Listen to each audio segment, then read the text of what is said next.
ये रिकॉर्डिंग है। आप हम सभी की साथ साथ रक्षा करें। हम सभी साथ साथ विद्या को प्राप्त करें।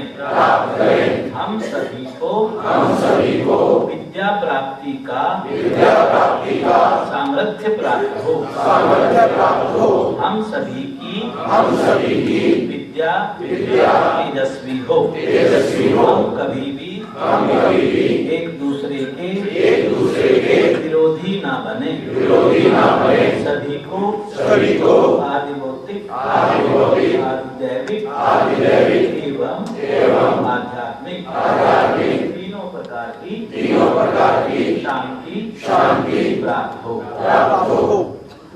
मातृशक्ति आदमी बंधु, तीन दृश्य ध्यान गंगा में आप सबका हार्दिक अभिनंदन है। आज हमारे ध्यान का ये दूसरा दिन है।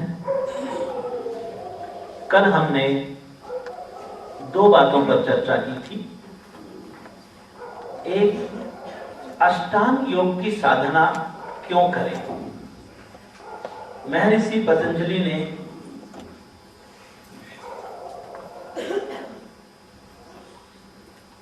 उसके दो कारण बतलाए थे। अधर्म से बचने के लिए और धर्म के मार्ग पर चलने के लिए हमें अष्टांग योग का अनुष्ठान करना चाहिए। और व्यास जी ने उसके 9 कारण बतलाए। पश्चात हमने इस बात पर चर्चा की कि जब हम अष्टांग योग का अनुष्ठान करते हैं तो साधक के अंदर कौन से गुण विकसित होते हैं।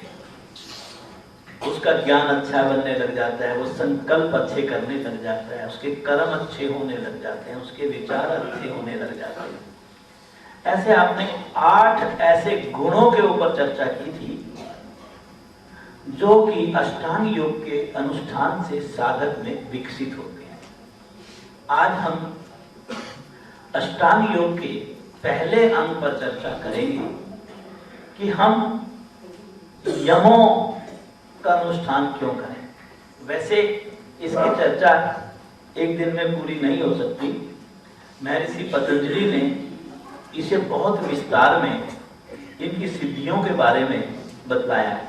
थोड़ा थोड़ा फिर भी जितना समझ में आए, धीरे धीरे इन शिविरों के माध्यम से जब मुझे ये समझ में आने लगता है तो मेरी योग के प्रति आस्था तो बढ़ती ही बढ़ती है। आस्था बढ़ना अलग बात है। जब तक वो चीज जिसमें मेरी आस्था है वो मेरे स्वभाव में और व्यवहार में नहीं आती, मैं उसका आचरण नहीं करता। योग में मेरी आस्था है लेकिन मैं योग का अभ्यास नहीं करता, तो योग मेरे लिए फलदायक नहीं हो सकता, कभी भी फलदायक नहीं हो सकता। आजकल समाज में योग की प्रशंसा करने वाले बहुत मिलेंगे पर योग का अभ्यास और उसका अनुष्ठान करने वाले बहुत कम मिलेंगे। और योग को परोसा भी गलत ढंग से जा रहा है। उसके बहुत सीमित अंश को, जिसका शरीर पर क्या प्रभाव पड़ता है, किस आसन से क्या रोग ठीक होता है, केवल उसको लेकर के पूरा समाज लगा हुआ है। अभी मेरा इस महीने एक ग्वालियर यूनिवर्सिटी में प्रोग्राम है और उसमें हिंदुस्तान की सभी यूनिवर्सिटी जाएंगी और ये हमें फक्र से हम सीना तान के कह सकते हैं कि हम भारतीय योग संस्थान के साधक हैं। पूरे हिंदुस्तान की यूनिवर्सिटीज के योग विभाग वहां इकट्ठे होंगे और वहां पर हमें मुख्य अतिथि के रूप में जाने का अवसर मिलता है। 2 घंटे की प्रेजेंटेशन के माध्यम से योग के बड़े बड़े पढ़े लिखे विद्वानों के बीच में ये साबित करना है कि योग है क्या। तो जब मैं उसमें अपना लेक्चर तैयार कर रहा था पिछले 2 दिन के दौरान, तो मैं सोच रहा था कि अगर उसकी गहराई में चले गए तो जो आम ऑडियंस है वो उसको लाइक कम करेंगे, तो उसमें भी मुझे बीमारियों को लेना है। आप समझे मेरी बात? कितनी मजबूरी है ना। और उस समय मन में ये भाव आ रहा था ऐसा क्यों। लेकिन कभी कभी जब ऐसा सत्संग करते हैं तो योग की गहराई में उसके असली रहस्य को हमें समझना चाहिए। वास्तव में ये जो जीवन हमें मिला है, मानव जीवन, ये अमूल्य धरोहर है हमारे पास, उस ईश्वर की दी हुई एक यात्रा, वो जीवन यात्रा। अगर इस जीवन यात्रा को मैंने सही से इसलिए यात्रा नहीं की, इस जीवन को अच्छे से नहीं जिया, तो मानव चोला मिलना ना मिलना, अर्थात मुझे इस जीवन को अच्छे से जीना चाहिए। और जब ये वाक्य बोला जाता है अच्छे से जीना चाहिए, तो इसका अर्थ भी गलत ले लिया जाता है। बड़ी सी कोठी, बड़ी सी गाड़ी, महंगे महंगे फोन, अच्छे अच्छे गद्दे, हम अच्छे से जीने का मतलब ये समझ लेते हैं। अच्छे से जीना ये नहीं होता है। अच्छे से व्यक्ति वो जीवन जी सकता है जो भौतिक पक्ष और आध्यात्मिक पक्ष के बीच में तालमेल बनाता है। आप अपना भौतिक पक्ष विकसित ना करें, ऐसा हो नहीं सकता। केवल इस ब्रह्मांड के अंदर, इस धरती के ऊपर मानव केवल ऐसा प्राणी या जीव बना है जो अपना भौतिक विकास करता है। बाकी जीव अपना एक सीमित जीवन जी करके इस धरती से चलेगा। भौतिक विकास तो हम करते ही हैं, लेकिन भौतिक विकास से कभी भी आप अच्छा जीवन नहीं जी सकते। और आज तो हम वो भौतिक विकास कर रहे हैं जिससे कि केवल जीवन में बाद में दुविधाओं का सामना करते हैं। उसी भौतिक विकास के कारण हम अनेकों बीमारियों से ग्रस्त हो जाते हैं। क्या ऐसा नहीं है? तो इसका अर्थ ये हुआ कि आध्यात्मिक पक्ष का विकास किए बिना हम अच्छा जीवन नहीं जी सकते। और आध्यात्मिक पक्ष का विकास हमें आडंबर के रास्ते पर चल करके नहीं करना। इस वाक्य के अंदर बहुत बड़ा रहस्य है।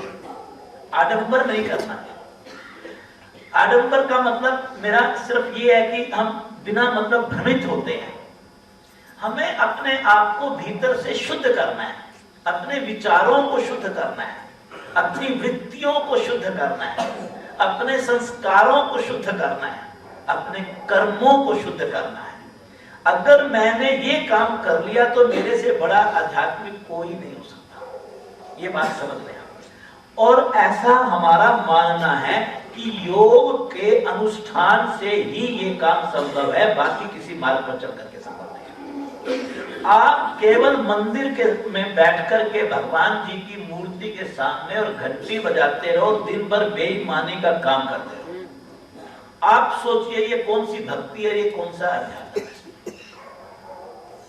मेरी बात को नकारात्मक नहीं लेना और ऐसे हल्के में नहीं लेना। अगर मेरे कर्म अच्छे हैं तो मेरा ईश्वर मुझे देखता है, क्योंकि मैं दिन में उसके नाम का काम करता हूं।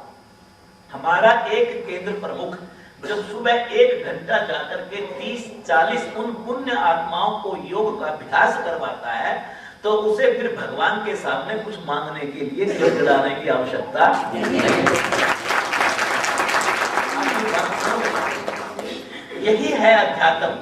हम अध्यात्म का अर्थ करता तो मैं समाज में किसी के लिए कुछ नहीं, और भगवान को कहता हूं कि तू मुझे कोठी भी दे दे, कार भी दे दे, तिजोरी भी दे दे, करोड़ भी दे दे। क्यों? तेरे हिस्से में क्यों लिखा भगवान ने? तेरे को भगवान ने अपना दूत बना के देवता रूप में इस धरती के ऊपर भेजा था, और तूने उसका काम बोलो किया नहीं। और फिर तू उससे मांग रहा है। जो उसका काम किया करता है उसे उससे मांगने की आवश्यकता नहीं, वो अपने आप दे दिया करता है। आइए योग अनुष्ठान में सबसे पहले हम यमों के बारे में जानेंगे। यमों के सामान्य रूपों की व्याख्या करें। महर्षि पतंजलि सूत्र 30 में लिखते हैं, अहिंसा सत्य अस्ते ब्रह्मचर्य अपरिग्रह यम। अर्थात अहिंसा, सत्य, अस्ते, ब्रह्मचर्य और अपरिग्रह, ये 5 यम हैं। इनके बारे में थोड़ा थोड़ा जानेंगे। क्या होती है अहिंसा, क्या सत्य, अस्ते और ब्रह्मचर्य और अपरिग्रह। आइए सबसे पहले अहिंसा के बारे में जानेंगे। जब व्यक्ति मन वचन कर्म से किसी का किसी भी रूप में बुरा नहीं करता, या किसी से बुरा नहीं करवाता, या बुरा करने वालों का समर्थन नहीं करता, उसे अहिंसा कहते हैं।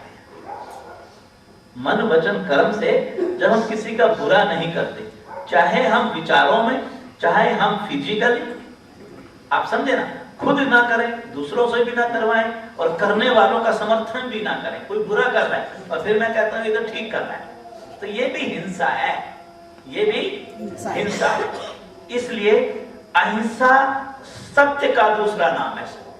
अहिंसा क्या है? सत्य का। पर कुछ परिस्थितियों में हमें वो हिंसा लगती है, लेकिन वो हिंसा है नहीं, बुद्धि नहीं। जैसे अगर आप जितने पशु हैं और उन पशुओं की आप रक्षा करते हैं, उनका पालन पोषण करते हैं, फिर उनसे सेवाएं लेते हैं, तो वो हिंसा नहीं कहलाती। आपने घोड़े को सर्दी गर्मी से बचाया, उसका पेट भरा, उसे अपने परिवार के सदस्य के रूप में पाला, लेकिन फिर घोड़े पर अगर आप सवारी करते हैं या घोड़े को गाड़ी के अंदर आप प्रयोग में लाते हैं, तो वो हिंसा की श्रेणी में नहीं आएगा। आपने गाय को अपने परिवार के सदस्य में पाला, उसको माँ के रूप में देखा, तो अगर माँ के रूप में देखा, उसका भरण पोषण किया, तो फिर अगर गाय ने दूध दिया और उस दूध का मैंने प्रयोग किया, तो वो हिंसा नहीं मानी जाती। जो माँ बच्चे को जन्मती है, वो भी तो अपने बच्चे को दूध पिलाती है, तो ये माँ ही तो है गाय की, तो उस समय उसे हमें हिंसा के रूप में नहीं देखना। ठीक उसी प्रकार माना कि मेरी गुर्दे खराब, गुर्दों में कोई खराबी आ गई, मेरी किडनी में खराबी आ गई, स्प्लीन में खराबी आ गई, तो डॉक्टर ने चाकू लिया और मेरे पेट को फाड़ दिया। अब पेट को फाड़ना तो हिंसा है, लेकिन उसने अंदर से उस जो रोगी अंग था उसको बाहर निकाल करके मेरी जान बचा ली, तो इसे हिंसा की श्रेणी में नहीं। माना कि पाकिस्तानी आतंकी और बॉर्डर पार करने लग रहा है असला लेकर के, तो उसने यहाँ हजारों की जान ले ली है, तो उस समय अगर मेरा सैनिक उसे गोली दाग करके वहीं ढेर कर दे, तो देखिए किसी को मारना तो हिंसा होता है, लेकिन ये काम भी इस अवस्था में हिंसा की श्रेणी में नहीं आएगा। और जब माँ बच्चे को डांटती है, पढ़ाई नहीं करता, वो गलत चलता है, तो माँ उसके भविष्य को बनाने के लिए डांटती है, तो वो हिंसा की श्रेणी में नहीं आता। ये सामने थोड़ा थोड़ा ये जो बातें मैंने बोली है, ये आपको सामने प्रेजेंटेशन के सामने नजर आएंगे। आ रहा है सामने? आपको मैं बोलूंगा नहीं, आप समझेंगे जो मैंने बोला वो सारा है कि नहीं, बिना बोले भी समझना है। ये भी समझ में आ गया और ये भी समझ में आ गया होगा। अच्छा, ये कैसा लगा माताओं को जरा बताओ। ये भी अच्छा लगा, तो भलाई में है ना। तो ये सब हिंसा नहीं है, अहिंसा। किसी विषय को समझने के लिए रोचक बनाया जाता है, उस पर बड़ा मेहनत भी होती है, इसलिए ताकि हमारे साधक विषय को समझे।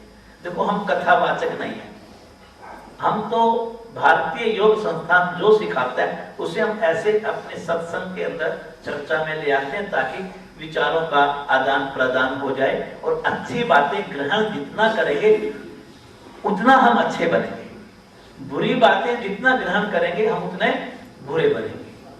और चाहे आप अच्छा करो या बुरा करो, जो करोगे वही आपके भीतर होगा, वही आपके संस्कार होंगे, वही आपकी अनुभूतियां होंगी। और मैं एक बात कहा करता हूं, जीवन का नाम कुछ नहीं है। अगर जीवन की परिभाषा मुझसे पूछो तो वो हमारी अनुभूतियां हैं। अगर हम जीते जी अच्छा अनुभव करते हैं भीतर से, तो हम जीवन अच्छा जी रहे हैं। अगर हम भीतर से बुरा अनुभव कर रहे हैं, तो हम जीवन भी बुरा ही जी रहे हैं। तो इस समय जो हमारे मन में विचार है, कोई बुरा विचार नहीं आएगा। कैसे विचार आएंगे? अच्छे विचार आएंगे, तो हमारा जीवन किधर जाएगा? अच्छा है। सत्य, मैं सत्य की परिभाषा दिया करता हूं, जो भी कार्य अहिंसा के लिए किया जाए वो सत्य है।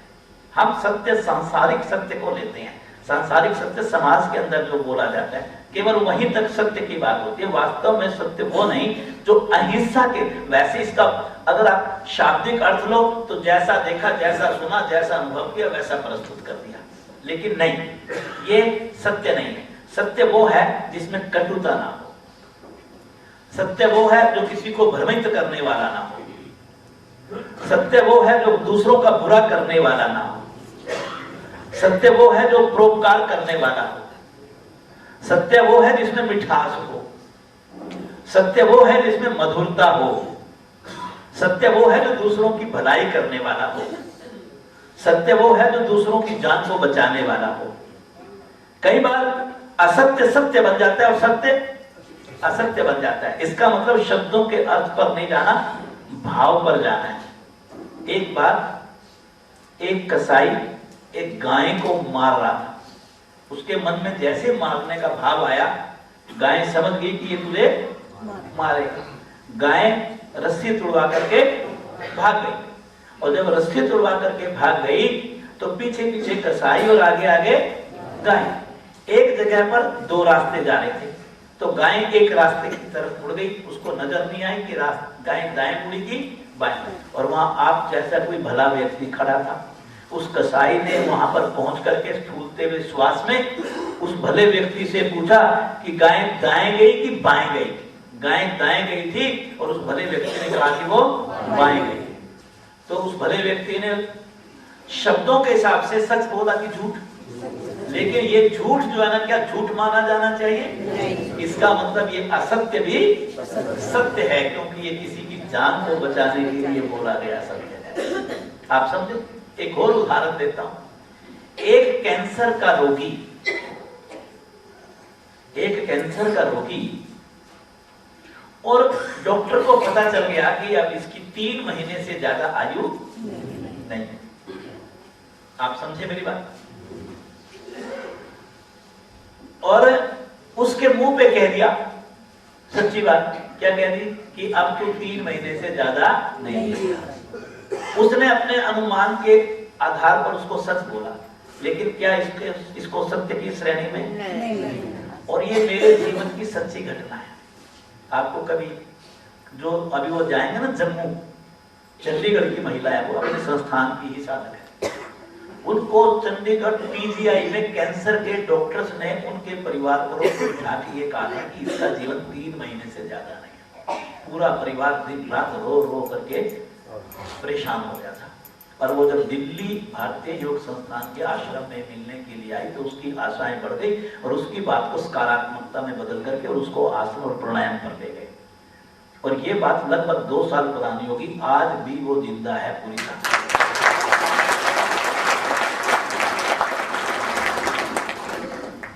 आप समझ रहे हैं मेरी बात? तो कई बार अगर सत्य भी अगर सामने वाले को हानि पहुंचाने वाला है तो ऐसे शब्दों का हमें इस्तेमाल नहीं करना चाहिए। आपके देखिए कई सत्य बड़े गलत परिणाम दे जाते हैं। स्फटिक मणि से पांडवों का महल बनाया गया। द्रौपदी बैठी हुई है अपने महल में, दुर्योधन को आमंत्रित किया, दुर्योधन वहां आया। अब उस महल के अंदर वो ये देख नहीं पाया जल कौन सा है और थल कौन सा है। आपको समझ में आई बात? कथा सुनी हो क्या? उसको जल और थल में अंतर समझ में नहीं आया।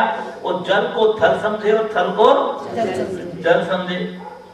तो उस समय द्रौपदी ने उसे कहा कि हे धृतराष्ट्र पुत्र दुर्योधन, रास्ता इधर नहीं इधर है। उसका देवर लगता था वो। कौन?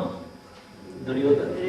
रिश्ता था, परिवार का रिश्ता था, लेकिन उसने धृतराष्ट्र पुत्र क्यों बोला, दुर्योधन ही क्यों नहीं बोल दिया? जबकि धृतराष्ट्र पुत्र तो सच है, झूठ तो नहीं है।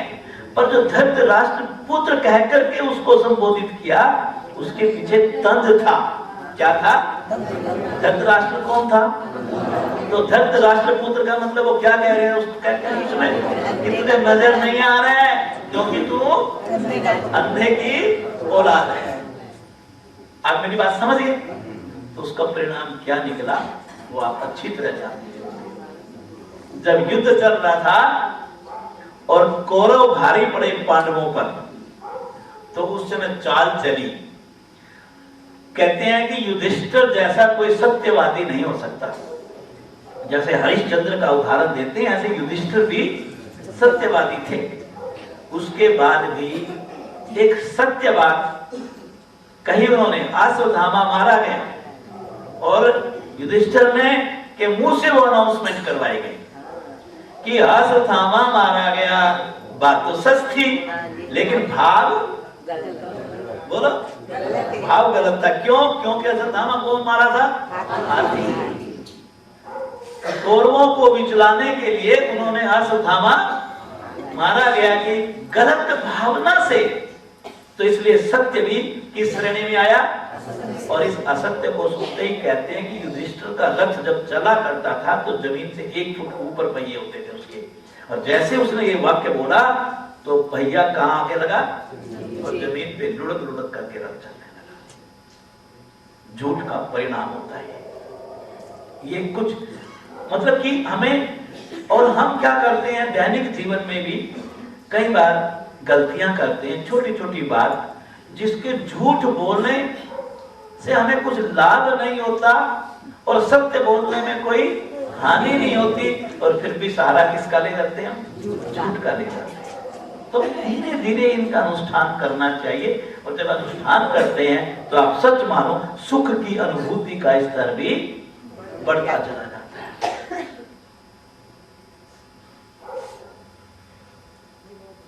आगे क्या है देखिए सामने। अस्ते का मतलब होता है चोरी ना करना। स्ते होता है चोरी करना, इसका उल्टा कर दो, आप उड़ा दो। स्ते होता है चोरी करना, अस्ते क्या होता है? चोरी ना करना, बेईमानी ना करना, ठगी ना करना, धींगा मस्ती ना करना, दूसरे की चीजों पर कब्जा ना करना, अवैध रूप में किसी को ना लेना, आवश्यकता से अधिक ना जोड़ना, ये सब अस्ते है। जब इनको अनावश्यक जोड़ते हैं तो स्ते बन जाता है, और ऐसा ना करें तो अस्ते बन जाता है। जो अस्ते के मार्ग पर चलते हैं वो संतोषी भी हुआ करते हैं। जो मिल गया ईश्वर की कृपा है,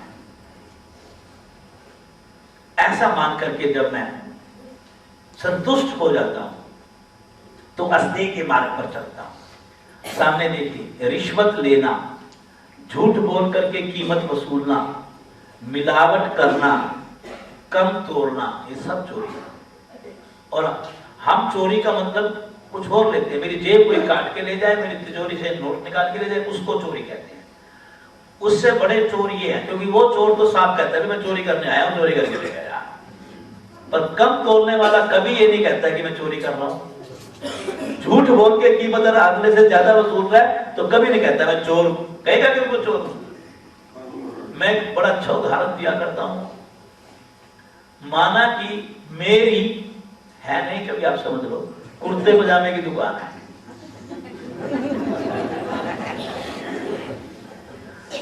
अब आप बताओ, आप जितने भी साधक हो, अगर मुझ पर भरोसा नहीं करोगे तो किस पे करोगे? क्योंकि आप सारे प्रिय साधक हो मेरे।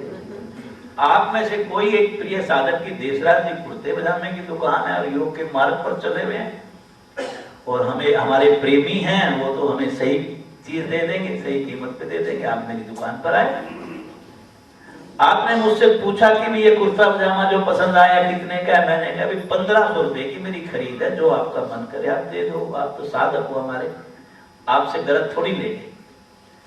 अब आपने तो पूरा भरोसा कर लिया मुझ पर, क्योंकि मैं आपके कितने नजदीक हूं आप सोचो। और मैं, और आपके मन में भाव आया, देखो देशराज जी कितने अच्छे हैं, 1500 रुपए का कुर्ता पजामा खरीदा और हमें 1500 में दे दिया, पर मैंने तो 1000 में खरीद रखा है। आप इसके पीछे समझिए, क्या ये चोरी नहीं है? बोलिए, ये चोरी है, ये स्ते है, स्ते। इसके विपरीत जब आप कर दोगे तो वो अस्ते बन जाएगा। देखिए, अस्ते के पालन से, जब आप इसका पालन करते हैं, इसका अनुष्ठान करते हैं, आपके जीवन में से राग खत्म होता है, लोभ खत्म होता है और मोह खत्म होता है। जो चोरी की कमाई होती है उसके ऊपर एक दृष्टांत है, अगर आप सुनना चाहोगे तो सुना दो। तो दृष्टांतों से विषय ज्यादा स्पष्ट होता है।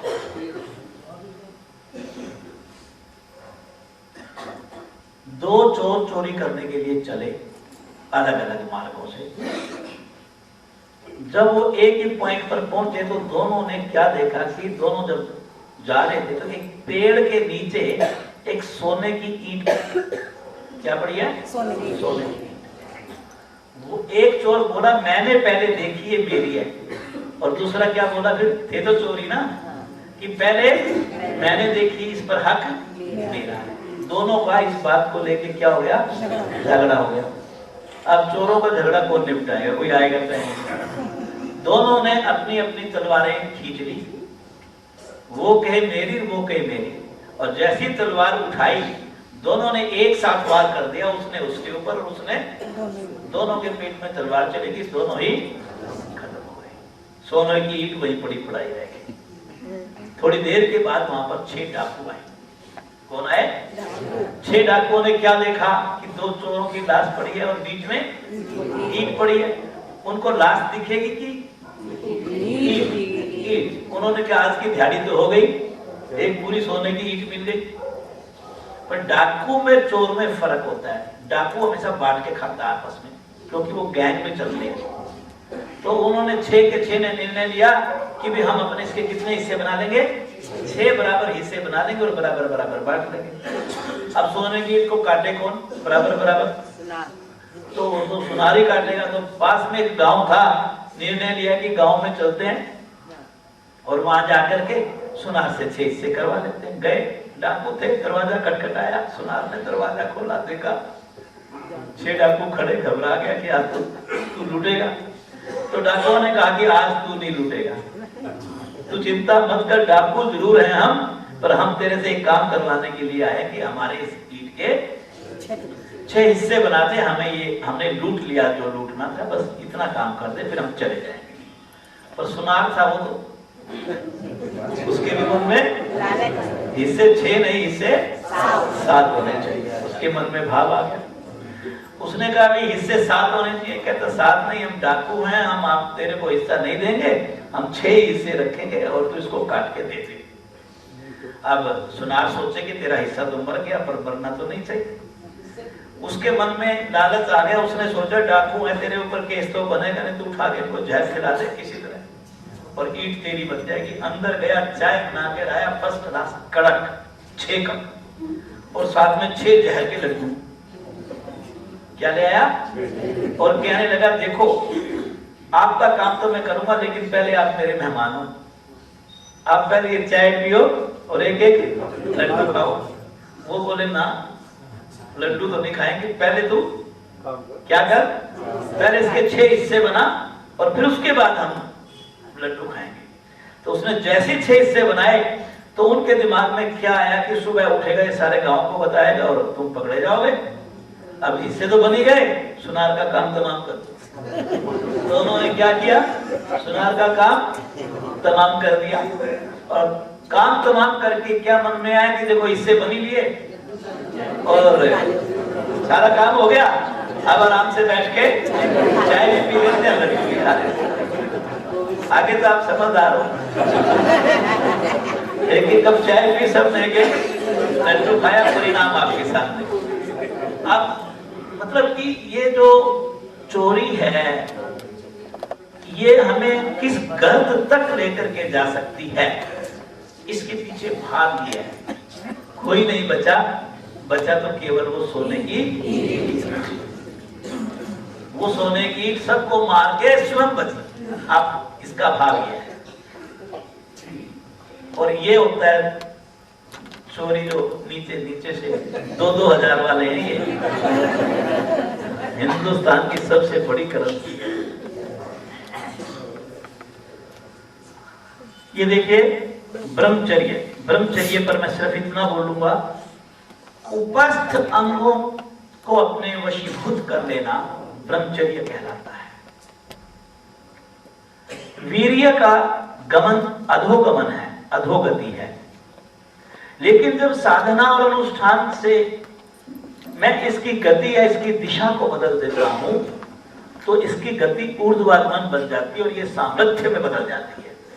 वीर्य का दूसरा नाम सामर्थ्य है और सामर्थ्य भी आध्यात्मिक सामर्थ्य।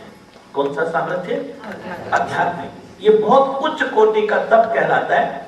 शास्त्रों में ये लिखा है क्या कि जब गृहस्थी अपने वैध संबंधों के साथ पति पत्नी, प्रजनन प्रक्रिया की आयु से गुजरते हैं तो उससे उसका ब्रह्मचर्य भंग नहीं होता।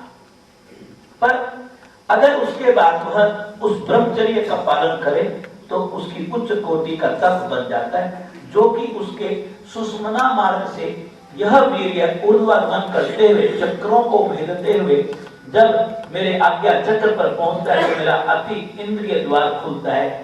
इस अमृत तत्व की शक्ति से इतनी शक्ति होती है इसके अंदर। ब्रह्मचर्य से जो वीर्य की जो बचत होती है उससे साधक की आध्यात्मिक शक्ति बढ़ती है, आध्यात्मिक तेज बढ़ता है, दिव्य आनंद उसके जीवन में आता है, दैविक सामर्थ्य उसके अंदर आ जाता है और उसके अंदर भीतर का आकर्षण, मेरे ईश्वर के प्रति आकर्षण पैदा होता है, जिससे वो आंतरिक शांति को प्राप्त करता है। ये इतनी ऊंची साधना है। अतः हमें समय रहते जीवन में इस साधना को अवश्य इसका अनुष्ठान करना चाहिए।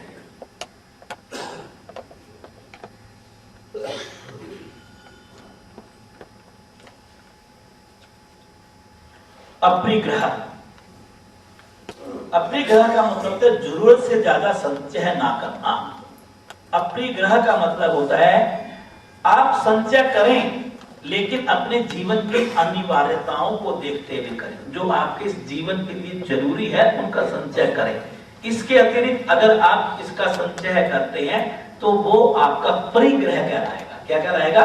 परिग्रह। वो पक्का हमारे को तकलीफ देने वाला होगा। आज समाज में भौतिक जगत में जितने भी दोष हैं, जिसमें खास तौर पे बीपी, मोटापा, शुगर, रात की नींद ना आना, ये शारीरिक दोष कह रहा हूं मैं, और जितने मानसिक रोग है, अगर उनका सबसे बड़ा कारण है तो हमने परिग्रह को जीवन में अपनाया। किसको अपनाया?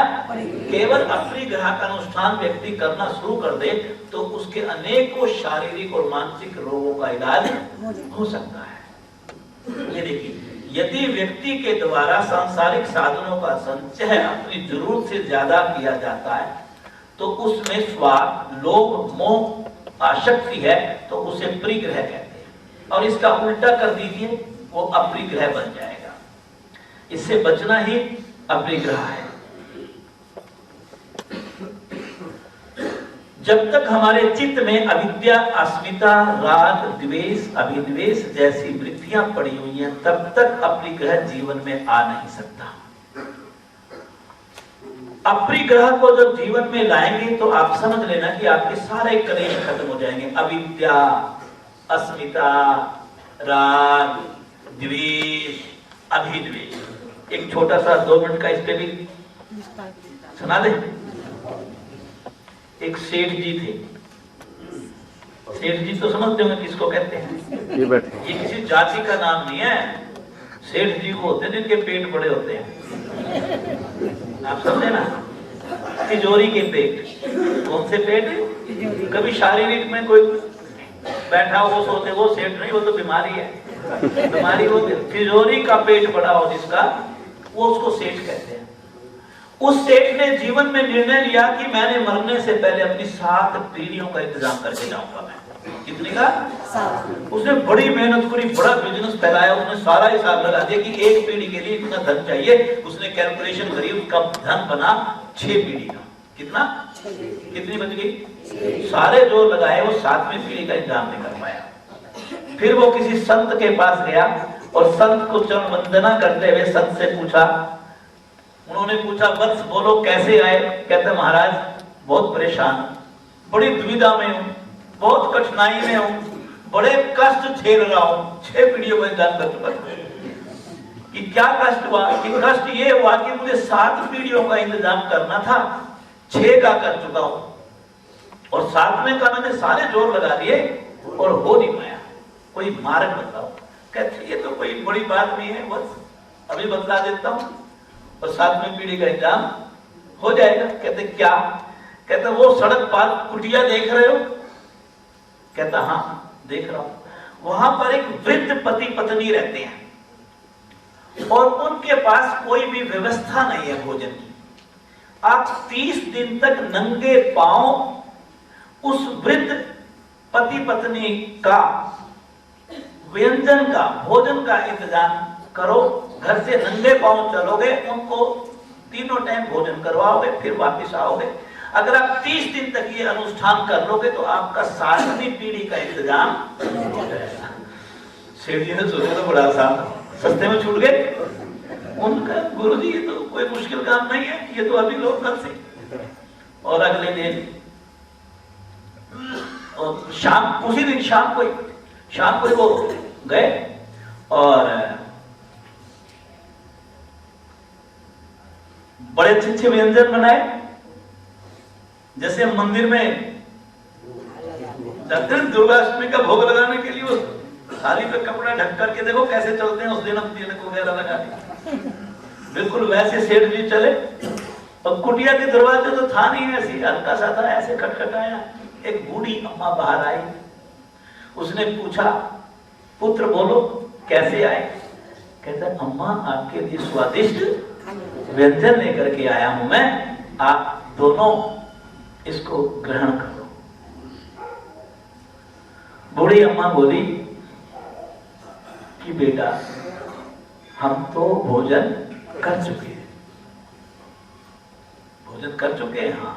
तो सेठ जी थोड़े से सोच में पड़े, तो फिर बोले कि अम्मा ये बड़ी मेहनत से बड़ा अच्छा स्वादिष्ट बनाया है, आप इसको रख लो, कल सुबह खा लेंगे। तो अम्मा ने बोला कि बेटा जिसने आज का इंतजाम किया वो कल का इंतजाम भी करेगा, हम सत्य में विश्वास। जिस ईश्वर ने आज का भोजन कराया वो कल का भी करवाएगा, हम संशय में विश्वास। सेठ जी की आंख खुल गई कि तू 6 पीढ़ियों में से 7वीं के थे। तो समझ गया कि हाँ गुरुजी ने मुझे शिक्षा। मतलब अगर ये छोटे छोटे दृष्टांत कई बार जीवन को बदलने वाले होते हैं। घर आप भी बनाते हो, कभी आपने देखा हो घर पक्षी भी बनाता है, और ऐसा प्यारा घोंसला बुन देता है वो छोटे छोटे तिनकों से। आप स्वेटर जैसे मर्जी बुन लो, पर वो घोंसला नहीं बुन सकते तिनकों से जो वो बुन देता है। आप समझे ना? और आप देखिए परिग्रह और अपरिग्रह में, आप अपने घर पर एक दिन सुबह आधा किलो 1 पाव बाजरा डाल दीजिए, पक्षी आएंगे खाएंगे, लेकिन साथ एक दाना भी लेके नहीं जाएंगे। यह है अपरिग्रह, यह है अपरिग्रह। ये परिग्रह है सामने, कब इसको अपरिग्रह समझ लो इसके पीछे पड़ जाओ। एक कोठी, 2 बड़ी बड़ी कारें, नोट, और देखो कितने हुई सोने की, वो तो 1 ईंट थी, ये तो कमाल हो गया है ना। और अंत में क्या हुआ, परिणाम आपके सामने है कि नहीं? ये प्रेजेंटेशन के थ्रू बहुत समझ में आता है। चयन हमारा है, जीवन उसने दिया है, लेकिन चयन हमारा है कि हम इस जीवन को सुखी दिए कि दुखी जिए। बस ये आखिरी है, 2 मिनट में इसको पूरा करके और फिर कुछ देर ध्यान करेंगे। महाव्रत क्या है? बहुत बहुत इसके पीछे जबरदस्त भाव है। महाव्रत क्या है? व्रत को तो हम अच्छी तरह जानते हैं, भूखा रहना है कि नहीं, पर महाव्रत क्या है? मैं महाव्रत से पहले व्रत का अर्थ बतला दूं। व्रत का अर्थ भूखा रहना नहीं है। व्रत का अर्थ है अपने भीतर त्याग की वृत्ति का उदय करना।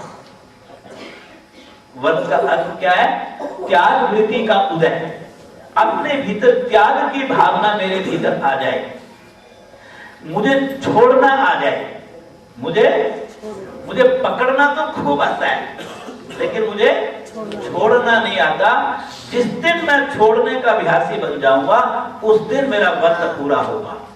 दिन भर भूखा रहने से व्रत नहीं हो सकता, क्योंकि जब मैं इस माया का, इस मोह का, इन कलेशों का, इस आकर्षण का, इस बहिर्मुखता का त्याग कर दूंगा, तो जितना उससे दूर हटूंगा उतना मैं अपने ईश्वर के नजदीक जाऊंगा। इसकी परिभाषा व्रत है। और महाव्रत क्या है? आज आपने यमों के बारे में सुना, बड़ी सुंदर बात है, इसको ध्यान से सुनेंगे आप। आपने 5 यमों के बारे में सुना, उसके अर्थ के बारे में सुना। इन यमों का पालन करते हुए किसी चीज का त्याग करना महाव्रत। यमों का बोलिए पालन करते हुए त्याग की वृत्ति भीतर लाना महाव्रत है। लेकिन इसमें एक शर्त है जी, आप जब त्याग करें किसी चीज का तो उसको किसी सीमा में ना बांधे।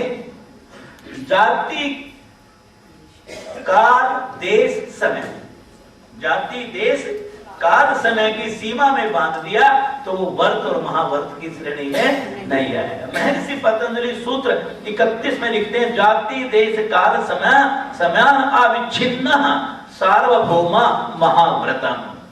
जब मैं जाति देश काल समय से ऊपर उठ करके इन पांचों नियमों का अनुष्ठान करता हूँ, इन पांचों यमों का अनुकरण करता हूँ, इनका आचरण करता हूँ, इनको धारण करता हूँ, इनको अपने जीवन में उतारता हूँ, वह महाव्रत है। यमों का पालन करना, इसे महाव्रत कहते हैं। इसका एक उदाहरण है, उदाहरण ये साधारण बात है। मैंने कहा कि मैं मंगलवार को अंडा नहीं खाऊंगा, मतलब इसका मतलब बाकी 6 दिनों में मैं बांध दिया। मैं सुबह के समय मदिरा सेवन नहीं करूंगा, इसका मतलब शाम को करना पाप नहीं है, सुबह करना। मैं मंदिर परिसर में बैठ करके मांस का सेवन नहीं करूंगा। मैं मुस्लिम हूं, मुस्लिम की हत्या नहीं करूंगा। हिंदू की हत्या करूंगा तो मुझे क्या मिलता है? जन्नत। ये जो सीमाएं हैं, धर्म की सीमा, जाति की सीमा, देश की सीमा, समय की सीमा, काल की सीमा, इन सीमाओं के भीतर रह करके अगर तू इन यमों का पालन करता है, तू कहता है कि मैं अहिंसा के मार्ग पर चल रहा हूं, मैं लोभी नहीं हूं, मैं ये गलत कर्म नहीं करूंगा, बाकी सब परिस्थितियों में मैं कर सकता हूं, तो ये ना व्रत है ना महाव्रत है। अगर व्रत करना है इन यमों का तो इनसे ऊपर उठ करके कर, और जिस दिन इससे ऊपर उठ करके तू यमों का अनुष्ठान करेगा तो उस दिन महाव्रत तेरे जीवन में आ जाएगा, फिर तुझे व्रत भी रखने की